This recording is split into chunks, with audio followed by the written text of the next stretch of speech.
Good, so again, get a better angle here. I'm going to bring this inside, so I make a little switch. I capture his wrist, and I figure 4. Now, a lot of times, you know, as he's moving, things like that, you may be able to make a nice fluid transition, but sometimes you can do this nice and slow too. It's all in where you put your pressure. A lot of times what happens is people start to sit back and go into the armbar position. The partner comes right up on top of him. Now he's inside your guard. So instead, as I get my grip, I'm actually going to push away. I bring this over the head and I punch it out, extending. Now if John tries to turn towards me, he can't do it. Okay?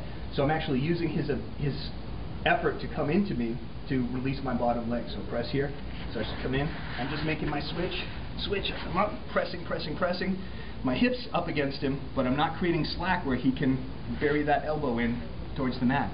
I'm actually pressing away. Now as I come over, only at this point do I sink everything in nice and tight. And there's all these different types of grips you can use, different types of prying in here, pushing the bicep away with your foot, all these different types of tricks, but the one that I always like to use that gives me total control of my legs is if he's doing this type of a grip, I slide through, grab my own shoulder, or I can grab the lapels with a gi. Now from here I'm flaring my knees down and curling this in very tightly.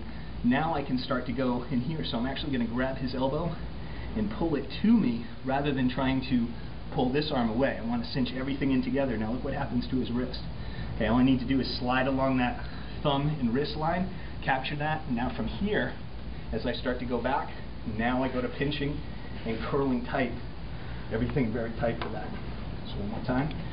Transition into that armbar, keeping the pushing pressure, my hips up against him, but I'm extending until I get this leg out and around. Now, here's where I cinch everything in, and if he's protecting, really doubling up his grips here on his arms, this is where I switch.